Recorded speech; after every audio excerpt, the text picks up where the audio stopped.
Okay. Okay. So thanks for being here. We're going to continue what we've been doing, but I kind of wanted to step back a little bit too, even though I probably said some of this. I am really convinced that Agile is an order of magnitude more complex, as most people do it, than it needs to be, maybe two orders of magnitude. And I'm getting more and more convinced of it because I keep looking at all the posts about people complaining about this or that. And um, I often haven't had those problems. My clients haven't had those problems. Now, I'm not saying I'm a magician, but one of the things has to do with knowing what clients want, what customers need. And there are a few people I actually really respect. And I asked them on a post I did where I said, well, I don't have this problem. Is it me? Maybe I'm working in places that are easy. Maybe I'm working in places people are coming to me, maybe it's not normal, So I anyway asked them and they pretty much gave me the same opinion. And it's like there's this belief that we can't give customers what they truly want and all that. And I believe, well, you should know the objectives. Yes, yes, you do not know all the details. But if you're enhancing an existing product to an existing customer base and you are discovering what they really need as you're doing it, what the objectives really are, you're doing something wrong. Now, I'm not going to go into that today. That's something really for the Amplio University, but it had me reflect more.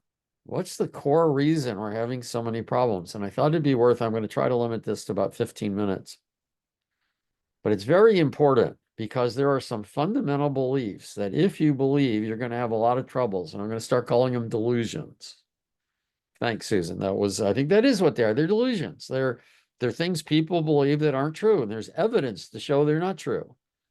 And I have talked about this a lot over the last 5 years now, I guess, a little more than 5 years. And what really kind of shocks me is I've almost never been asked to prove them. Usually people just call me names. I mean, and I'm not surprised it evokes that reaction because people's livelihoods and their mindset is on it. And that's actually one of the interesting things. This is part of human-centered design.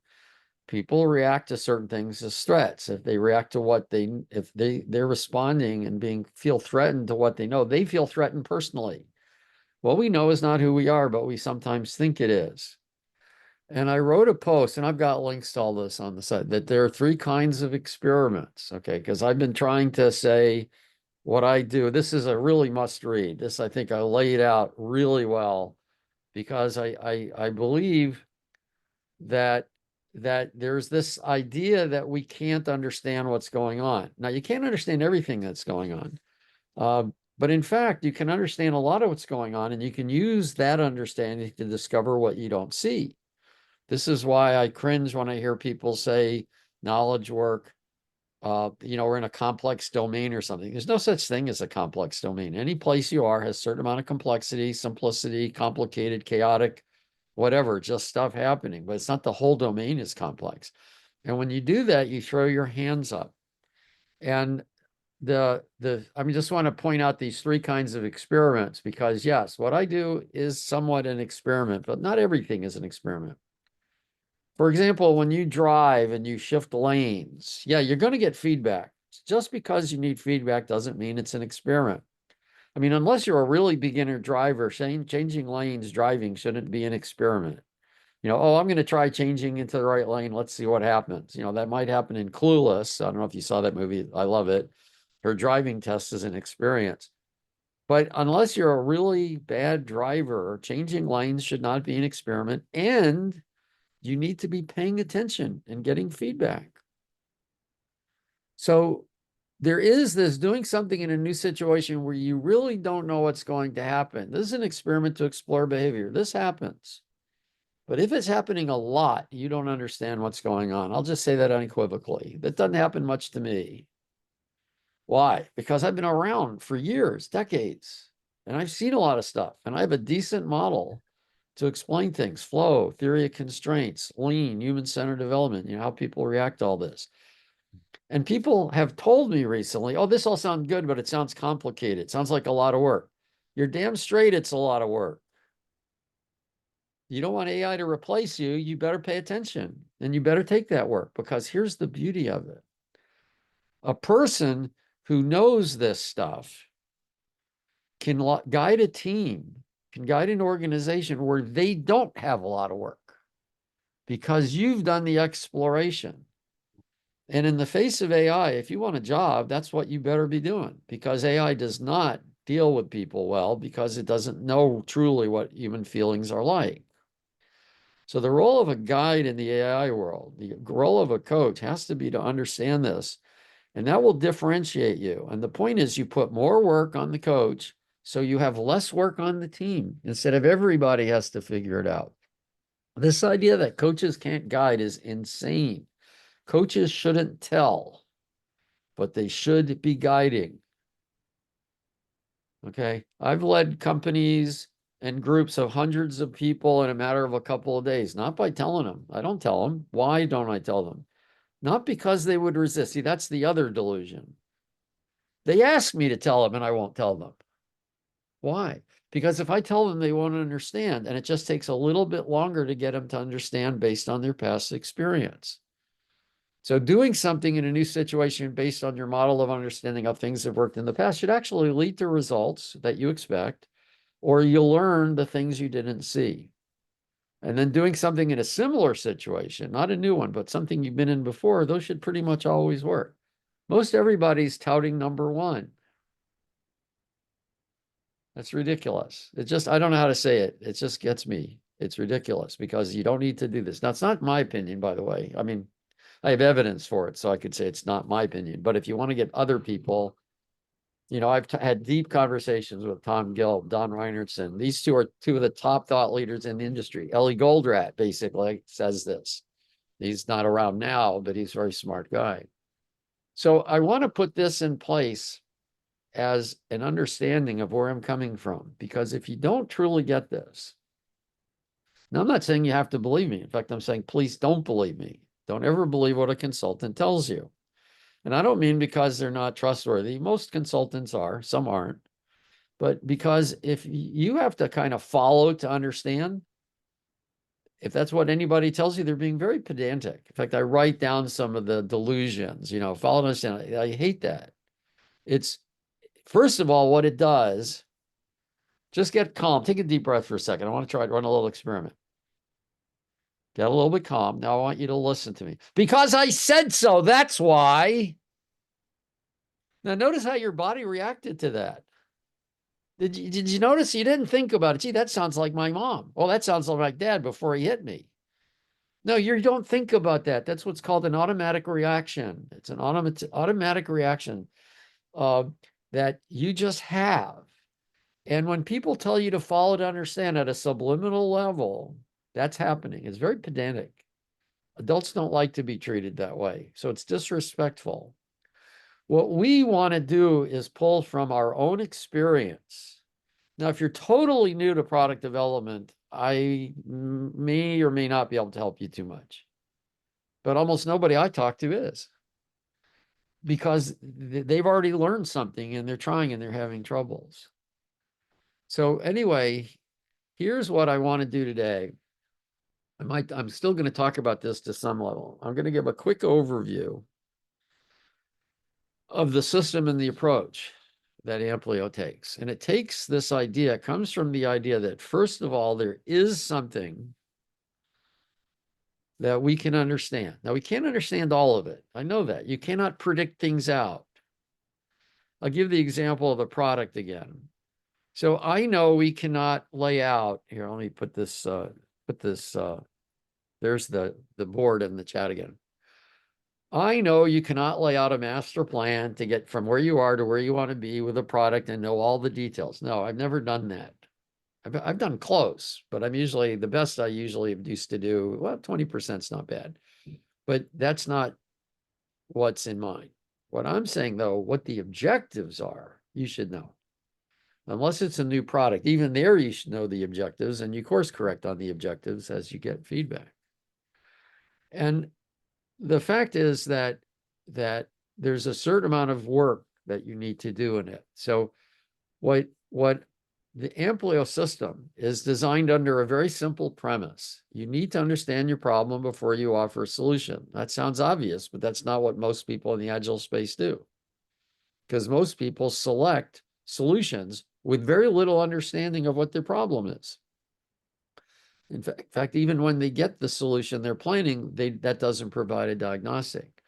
So there's assumption, not assumption one, but there is a premise one. This took me years to figure out. So this is not easy to figure out. It wasn't easy for me.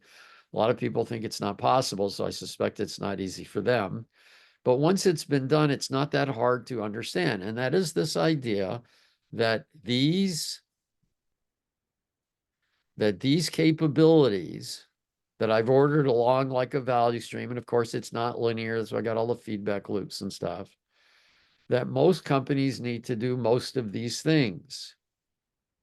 Some companies have more. Again, if you're in any kind of regulatory environment, if you got hardware involved, okay.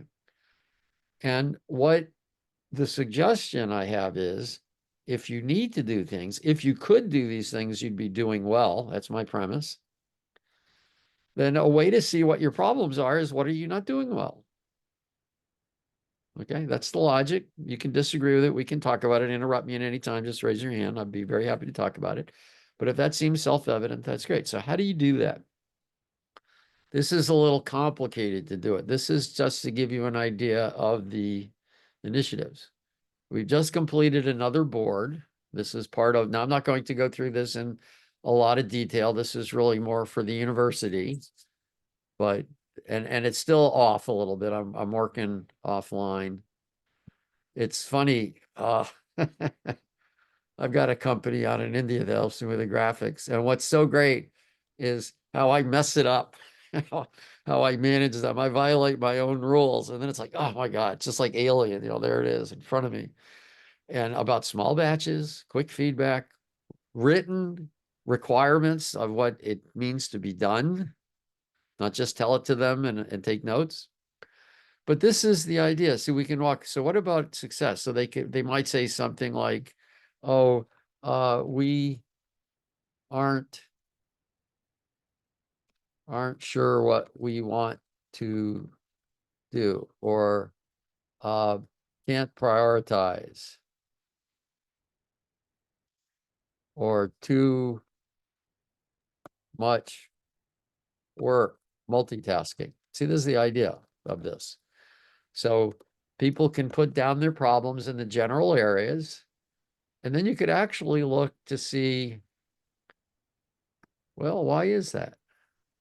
I'm going to actually build some of these where there's kind of common problems and the kind of things going wrong. I was looking for, they're not using MVIs. So again, the idea, you can actually see what's going on. Now, you don't see everything that's going on, of course, but you see enough going on, you can get some idea. So this is kind of what we're trying to do with this, okay? And what I've started to do here, and I kind of like this. Remember, come down here, see this little guy down here, table of contents? If you click this, I'll just show you a quick navigation. There's the capabilities, there's running the diagnostic, there's the organizational capabilities. That's what we did last week. I've added these. I want to talk about the Scrum capabilities today. I'll explain why I'm doing this in a few minutes.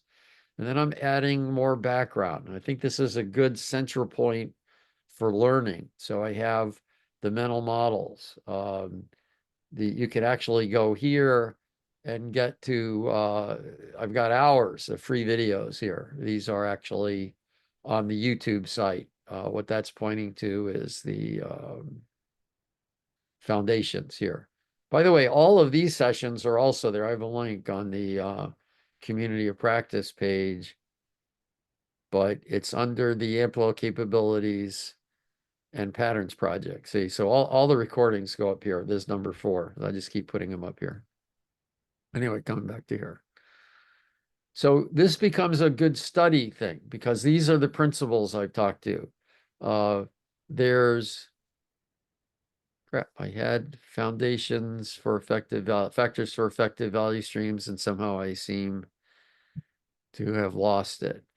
that post I was just referring to on experiments is here, Amplio's axioms. This is something to work through. See if you agree or disagree. There's a lot of stuff you can get on your own here. If you disagree, that's really what I want you to tell me. That's when we have conversations. Okay. So here's the thing. I'm going to stop at this point. I'm going to add this link to factors for effective value streams, although that is under Amplio Foundations. Yeah, see, so you've got them here. Uh, any questions? Does this sound reasonable? Do you somewhat get the idea of what the approach is? And how this is a bit different than anybody else that I know of. Not that I'm inconsistent with everybody else. I'm not. I love Wolfram Mueller's work. Steve Tendon's very good. Tom Gilb, obviously. Don Reinertson. I mean, I think I'm extremely consistent with those people. Okay, no questions. We're generally get a sense this is true. We just need to study it more. I still study this. There's no like it never ends. Okay. Uh,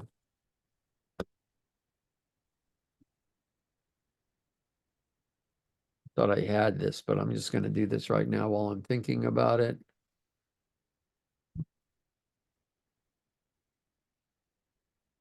See, and this goes through them. It's just amazing to me how, and of course, this is human-centered development, I suppose, too, just how I'm a threat to some people, I suppose. But I've posted this in the past, and nobody's challenged me on it. They just say I've been called that it's bullshit, or I've been called a liar. But these work. I figured these out. It took me a long time to figure them out. But and they're right here. And there's more detail in that other one, but they make sense. Now you have to have the caveat. We need feedback because there's other stuff we don't see. That's the issue. We see a lot. We understand a lot. We take advantage of that, knowing there's stuff we don't see. So we have to have quick feedback to discover what we don't see. Okay. Give you a minute, two, to think about it, and then I'm going to shift into the thing I wanted to talk about today.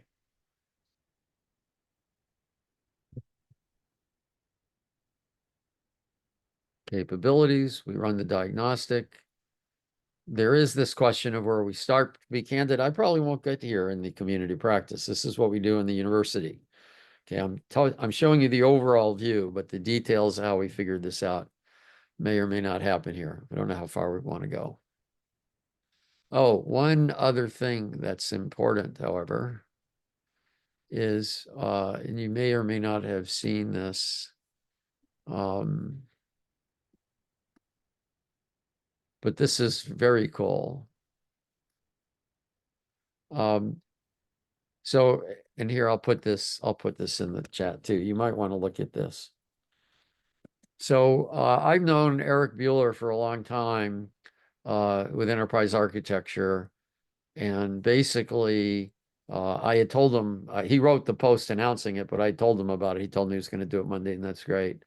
And we're basically joining forces. We're working together on things. But where did you get that picture from? I hadn't noticed that before. uh, and and I've written in something as well on success engineering about under Amplio and HANA Prodigy. So a lot of this stuff's going to be, we're starting to work together on this AI tool. And there are a lot of reasons to read these two things because HANA Prodigy, the reason I picked it, not just because Eric's kindred spirit to me, but because the HANA Prodigy is what he calls a large strategic model. It enables you to create and then learn share learnings across the organization. And we'll probably get into that a little bit more as we go, because my intention is to put all this information in there. But here's the thing then. Let's go to the new expansion.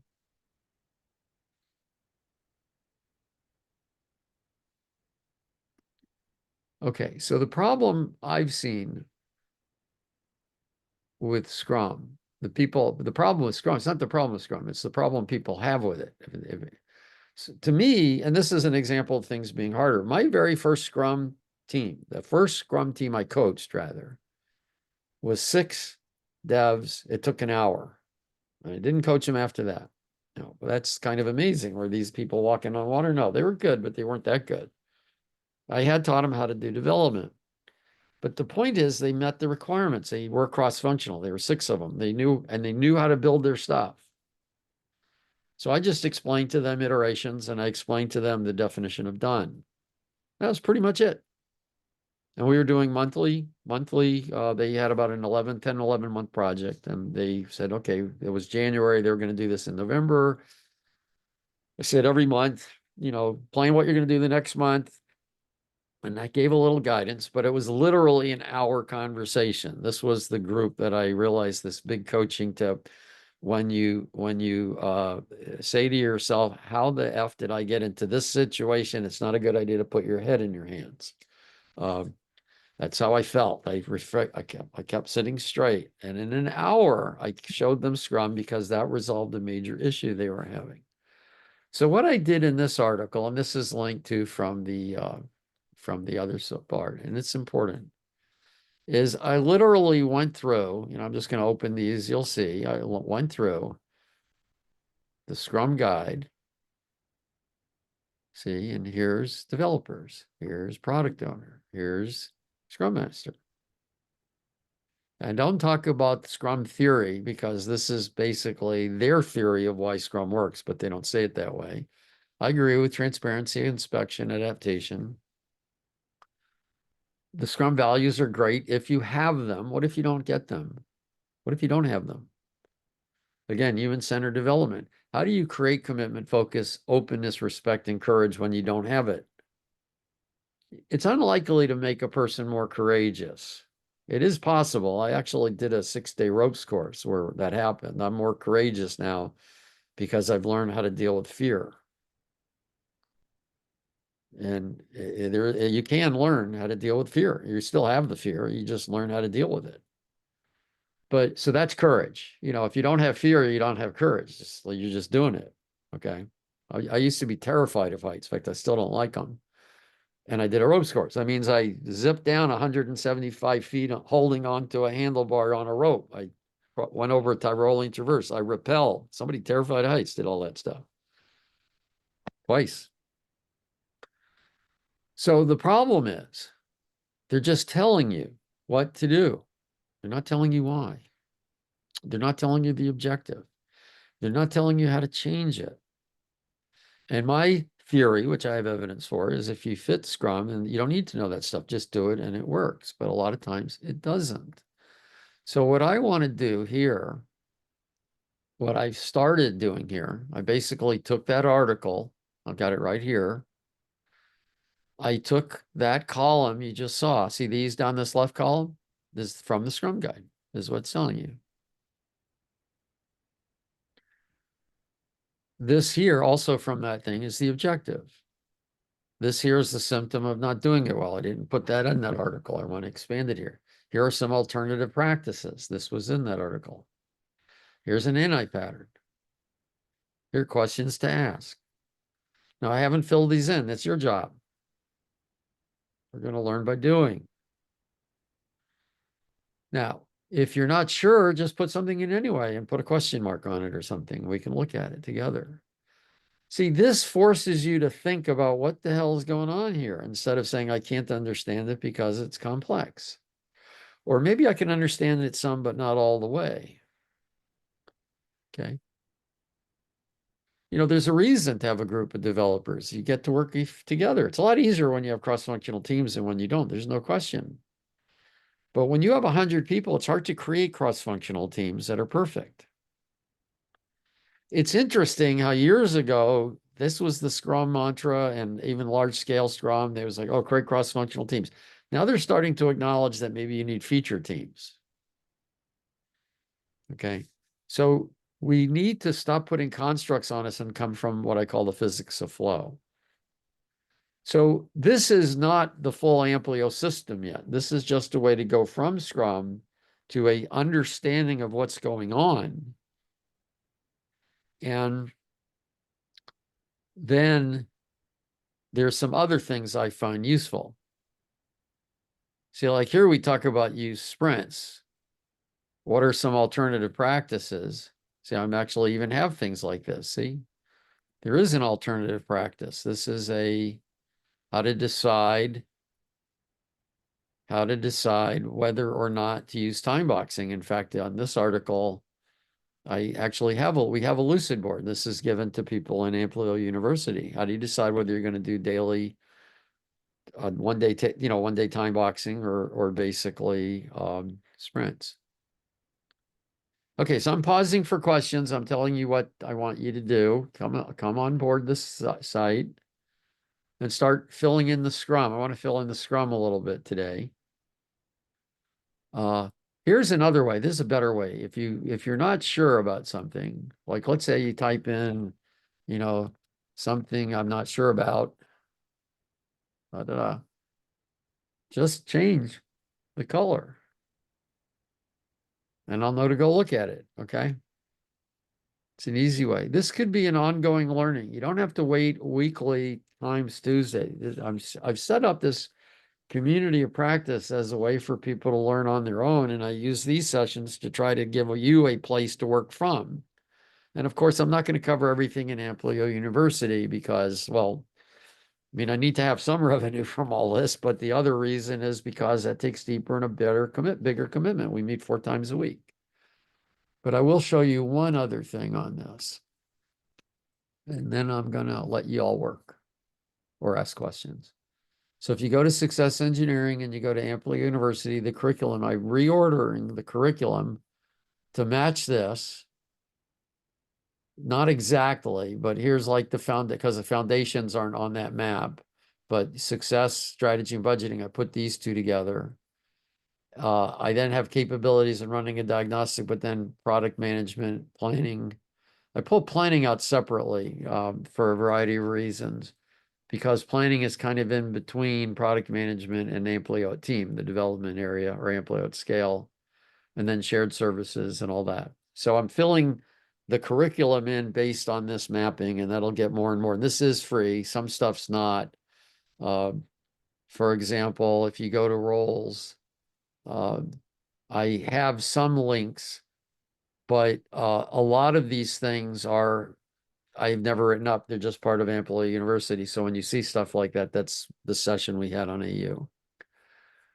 Okay, so questions or just dive in and start working on the Scrum. Or if you're not interested in Amplio Scrum, come back here and continue working on this. Remember, this was the full things. Remember, these are the capabilities. Scan them, see if you understand them. If you're not, ask questions, raise your hand. I'm going to be here. But I'm done talking until I get questions or we go a while.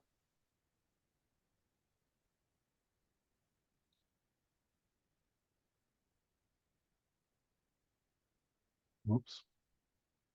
The-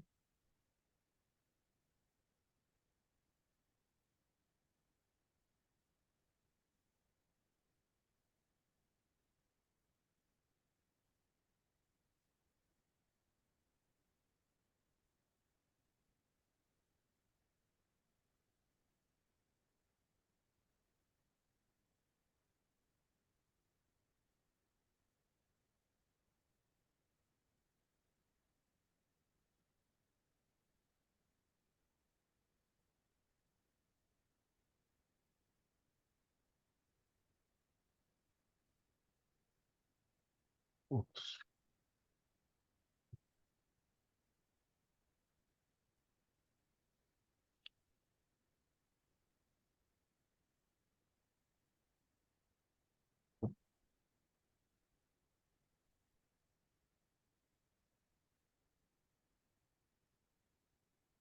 I'll be back in a minute.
I'm just going to do some other work on this while you all are working on it. So again, just ask me questions. Just blurt them out.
Silly question. I want to change the color of a response or something I typed in under symptom of not doing this well.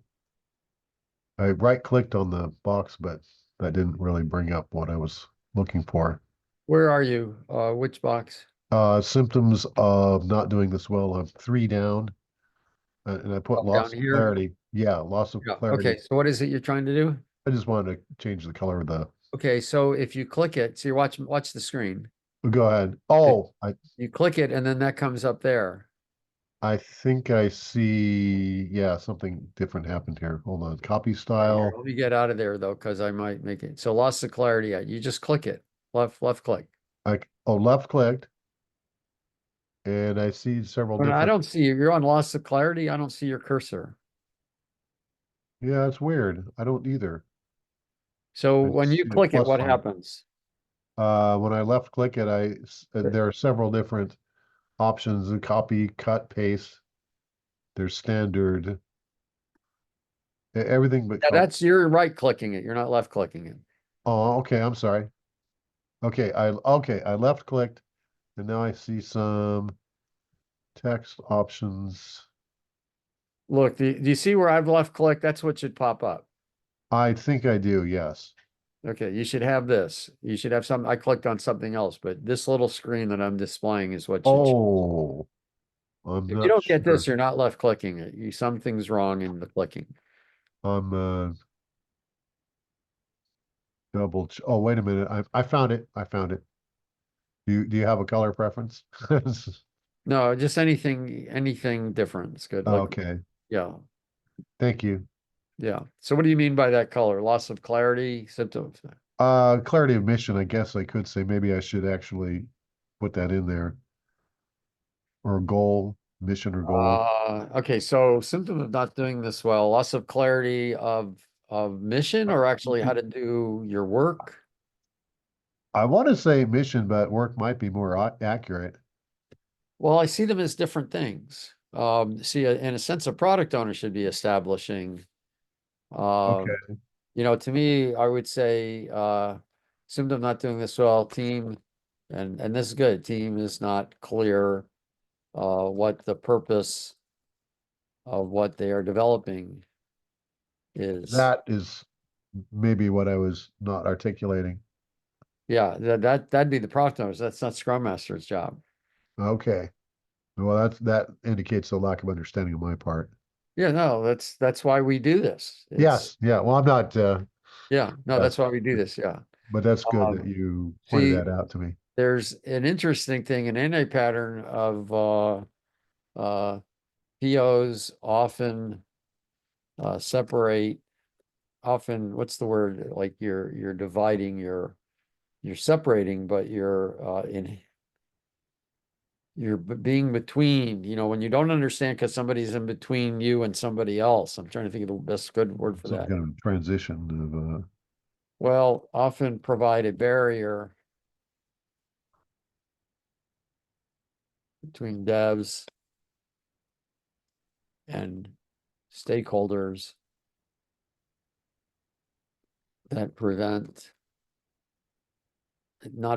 inhibit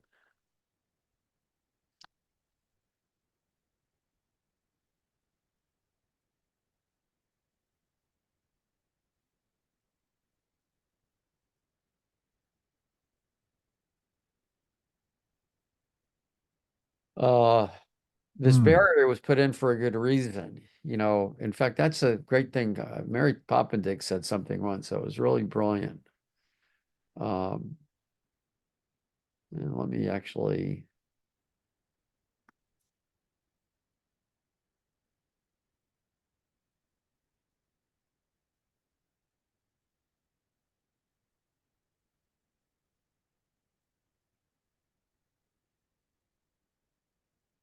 this is actually something really insightful. The accommodations of our past become our impediments of today, and our accommodations today might become the impediments tomorrow.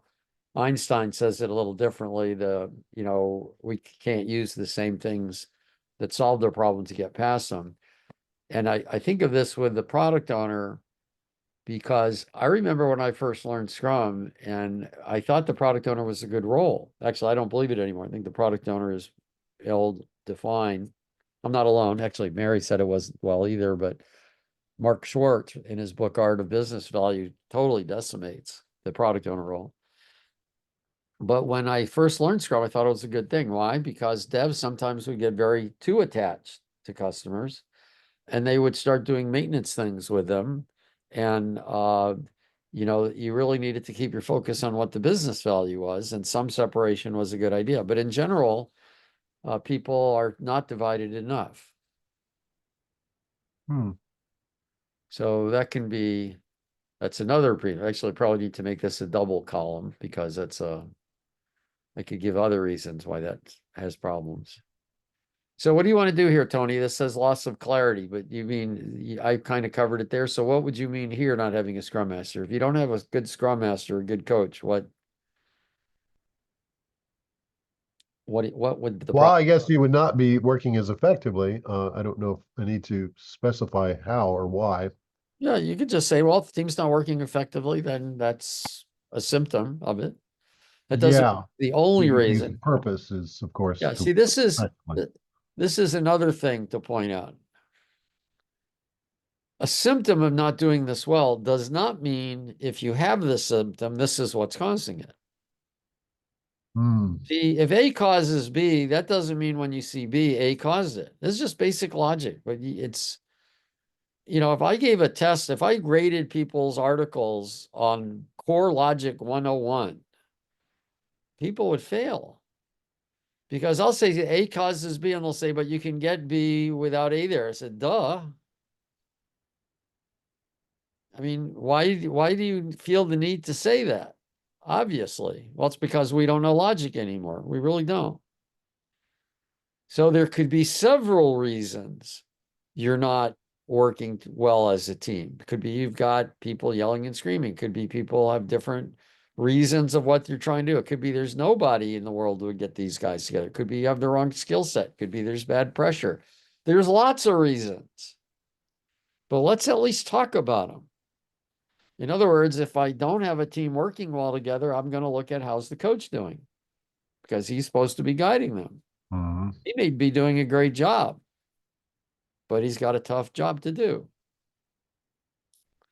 So, in a sense, these are the questions to ask. I'm done as looking at the symptoms. Okay. Anyway, keep going. Oh, Now, by the way, now, I'm sorry, what? on the product owner thing, Yeah. um, and devs being too close to customers. I suspect that one of the reasons why devs get too close to customers and ignore the product owner is that they actually get feedback from the customers. That's a really good point. Or at least some indication of what they're supposed to do, rather than go off and do this and, oh, that's not what I wanted. And at least you get that's not what I wanted a Yeah. little faster. Well, there are two phenomena. That's one of them. The other one I saw was sometimes devs really get emotionally attached to their customers. They see the struggle, and also they're often emotionally attached to their own work. Oh, of If course. you mess up something and it's a minor glitch, I mean, it's minor. It like can be worked around, but it's not cool. It's not done right. The devs are very proud of their work typically. So if you've written something and the customer can work around it, but it's not the right thing, then they'll kind of sometimes want to fix it. So it's feedback is a good point. See, this is why having these conversations is important. We got to start understanding how people are being. And what I'm trying to do with these sheets is to record this. So,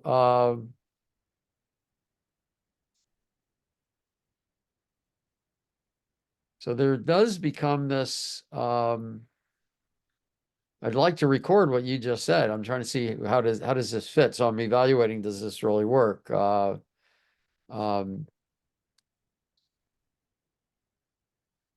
So a symptom, in fact, hang on a second, because I'm going to make this bigger.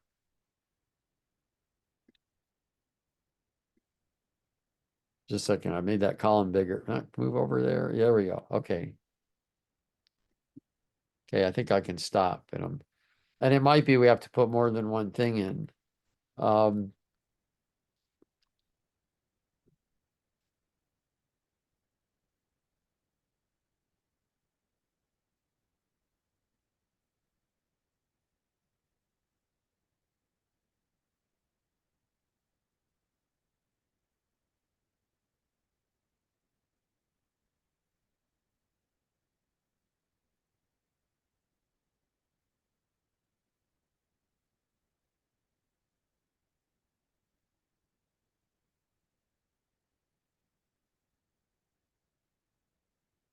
And you can notice how you can keep going smaller and smaller. It'll do that for you. You can then just zoom in to read it.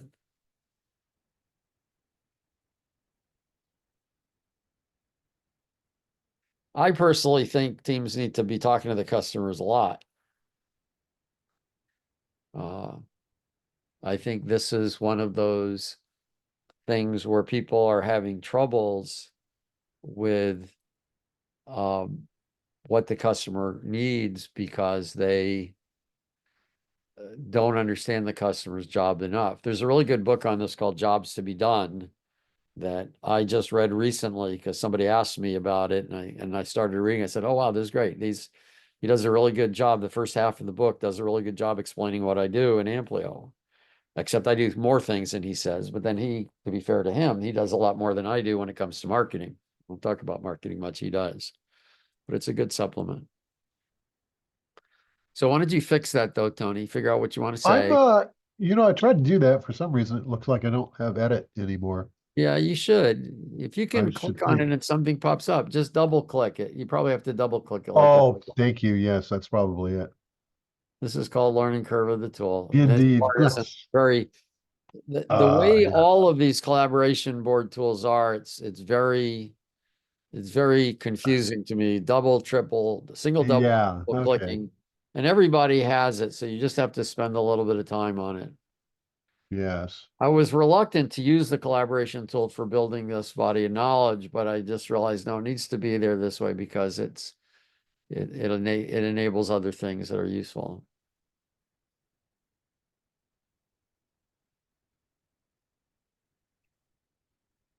Well, I'm almost embarrassed to put that there because uh, it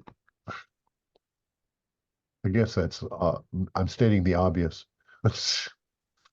Well, no, it's stating the obvious, but if it's not stated, it's not always seen. Yeah. Yeah. In that case, I'll take the Take a question. question mark. Yeah. Yeah, exactly. No, it's the biggest impediment that I've seen is that people don't acknowledge Edgar Schein's thing. We don't think and talk about what we see. We see what we're able to think and talk about. This whole idea that you can be purposely incomplete, that's basically saying you're not going to see things. In fact, I just realized I didn't put that in that post I wrote. I want to add that. That's another thing. It ignores that reality of how people are. So of course things are difficult. You're ignoring reality. You're ignoring how people work. There was a great quote, I think Susan gave it to me from Ayn Rand. You can ignore reality, but reality doesn't ignore you. Yeah. So we ignore people and how they interact, but At our peril. at their peril. And then when it doesn't work, well, they didn't do what we said. And I said, well, yeah, but why did you expect them to?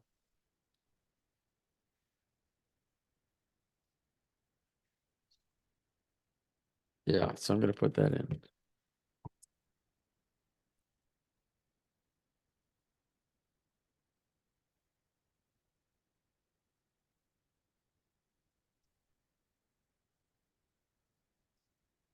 So look, you guys can keep working on this and you could do this when I'm not around. I want to ask y'all some questions.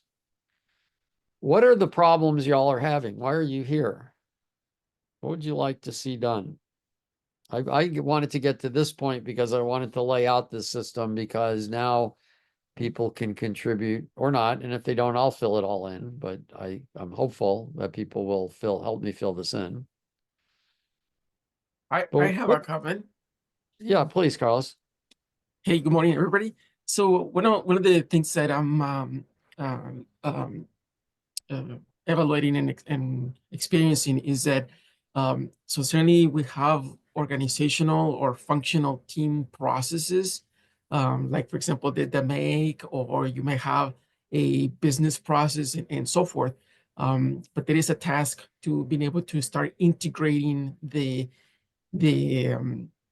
the project planned, or just like making sure that we're aligning to, even there might be a process for like strategy, either definition or execution and so forth. So we have this different organizational processes or functional processes that need to be integrated. So one of the things that I'm certainly interested in kind of learning about um, uh, the Amplio body of knowledge will be able to address some of those things. But again, I don't know if anybody has experienced that kind of task of like integrating multiple processes, or some people may interchangeably use a process and frameworks and things like that. But ultimately, in order to deliver an outcome that is able to be seen as meeting the expectations of the stakeholders, sometimes it will require an aggregation of, or the tailoring of either milestones and things like that from that standpoint. So I'll get off the camera and can I hear your comments? Does anybody want to say something first, or I'll give you mine, but I'm happy if anybody wants to jump in. Okay, so I got here, this is the overview of what to do. Okay, this is the other piece. So when you look at something like this, it's like, oh my goodness, look at all these things. Look at all these things. It's not that complicated. You don't need to do them all. So, by the way, Carlos, that's a great question because it creates a perspective for all the stuff we're doing. And I would suggest there are different angles of it. And before I get into here, this is the overview what to do. I'll jump in, but just listen to me for a couple of minutes, even though I've got that up there. What we really want, you talked about integration, you talked about people working together. We want to make a distinction between what we'd really like and where we are and how we want to get to where we really like. In other words, what we'd really like is people aligned and working together from day one. That's what we'd really like. Now, I'm not saying that happens. I'm not even saying that's totally possible to happen. It is possible, but it's not where most companies are. So we want to recognize that there's this issue of we want to be aligned, and when we're not, then we have to deal with dependencies. We have to deal with how do we coordinate. See, to me, coordination costs are a symptom of not being aligned. When you're aligned, you don't need to coordinate because they just work together naturally. Okay, as opposed to collaboration is natural. So one thing that comes up right away is, are people clear what's being built? Many of the times they're not. Are people aware of how things are? So I wrote this down, not in anticipation of this question, but I think let's do a test. We're going to do a little experiment here, a little test of validation of some of my theories here. So what I wrote here once is I was thinking, what am I really talking about doing here? Well, one thing is you have to have management supporting what you're doing, because if they don't, they're going to sabotage it. That means they need to understand the basics of flow. And the reason most don't is most of our agile frameworks don't talk about this, and some even deny it's possible. Okay, anything based on Scrum says it's not possible. It's based on complexity that you can't figure this out. We have to identify the value, success criteria, and constraints of critical stakeholders. Remember, there are 3 kinds. See, Carlos, here's the problem you have. I'm talking about you personally. You are not in charge of your company. We tend to forget that sometimes, unless you are in charge of the company. And I'm being facetious here. The reason I'm saying this is there are other people who are deciding where to put the money in. There are other people who are deciding what the objectives are. And then there are people you're being told to serve. Well, you need to know those. If you don't know those, you're going to have troubles. The strategic pillars are, I think I have a reference. Yes, oops. The strategic pillars are basically those areas you want the organization. This helps alignment. See, a financial company. Do you know what these are? Do you know what's important to your stakeholders? Very often these are missing. You've got a lot of stuff going on. Is it clear what's going on? So that's maybe what I should say here. Is it clear what's going on in the company? If not, see if you have a good intake process. Just a second, I've got to take this as an opportunity. So I'm gonna Control C that. I'm going to copy it here. And I'm going to say, well, you know, see, I'm saying if it's not clear, then it could be that. It could be that I don't have an intake process.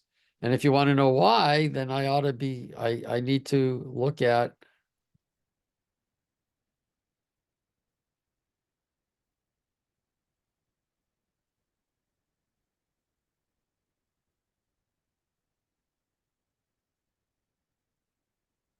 do you see the connections I'm making here? Okay, and I'm not done, but I'm just, you can see how you can start using this map as a way to start seeing what's going on when you understand the pieces. Let's come back to where we were, overview of what to do. Let's keep working. Are you working? This is a question to you specifically, Carlos. You're trying to coordinate all this stuff. Is what's being built are people focusing on the smallest thing that can be released? Or are they working on bigger than necessary things? And you'll have to figure that out because if you're working on bigger than necessary things, you're causing problems and you're going to have a hard time to prioritize. See, this is where MVIs come in, are very useful. Yeah, so when defining the scope, right, the statement of work and the scope of the let's say a particular project and why not, it may not necessarily be really well understood that all of the different processes that project must complete, right? And at that point, you may have one individual that may not necessarily be aware of all of the things that are applicable to that, or being able to do compliance to that, because even some part of the organization might believe that they have communicated the expectations and it's shared and so forth, but that in particular individual that is kind of carrying that that project forward may not necessarily be aware. So being able to kind of start raising awareness of like, hey, this is a big world out there. Let's find out what is applicable and what is not, right? So sometimes at the very beginning of the scope definition, it's not really understood what that needs to be. Yeah. Now there are 2 aspects to this, and you're bringing up a very important one. One aspect to it is it clear what's going on. Okay, this is from Illy Goldratt.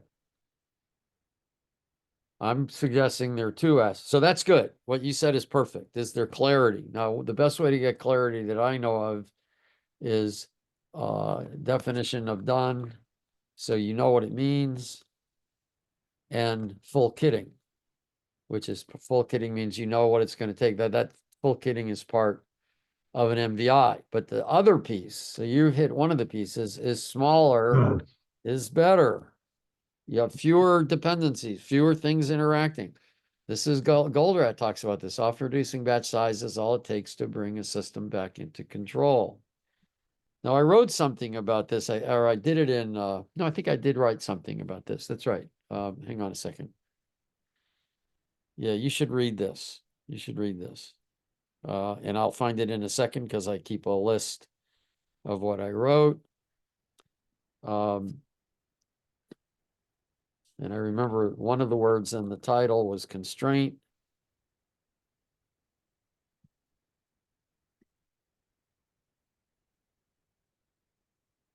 Okay, so here we go. So I'll put this in the chat. This is one thing that's up. I love this theory of constraints, guys. I'm a big fan, but I don't use it as all the things. See, and I mentioned here, although I use the theory of constraints, I rarely start with it. Okay. In fact, I wrote some other post on this too. I just noticed.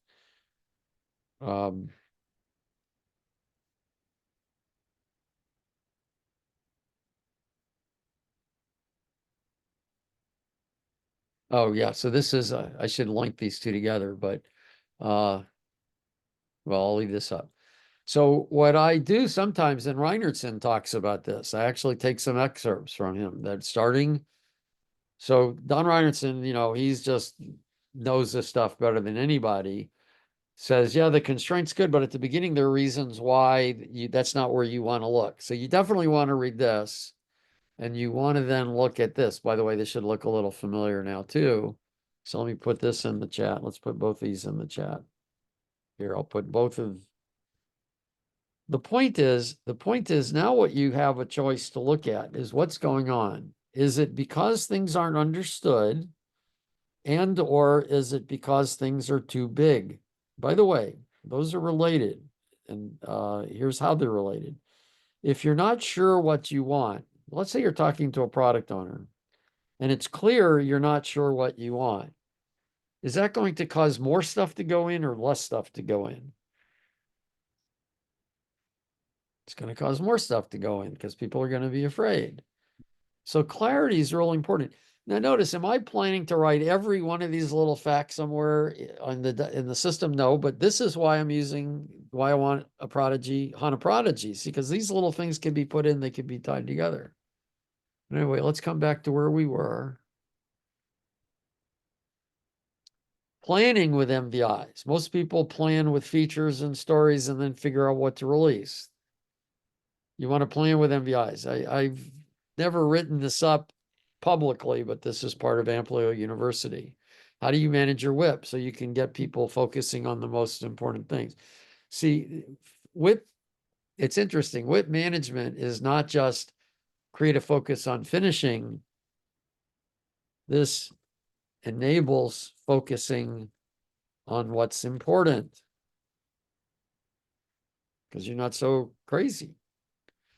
How to work with shared services.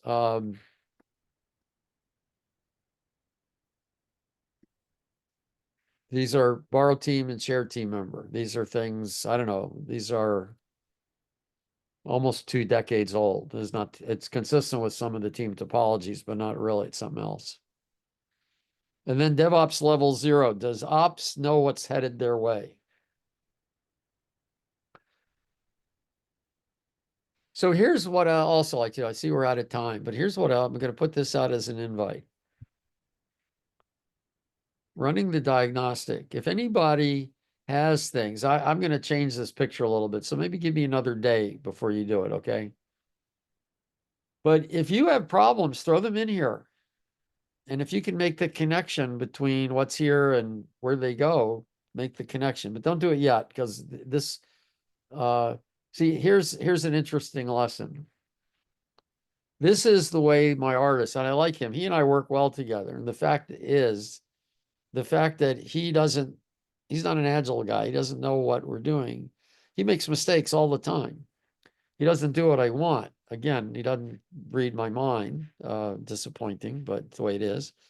And what I have learned is, although at times I might get irritated. Oh, I didn't want that. Oh, now I got more work to do. Oh, he didn't get what I done and I lost money. Like that stuff just shows up. I mean, I can't help it. It's called being a human being.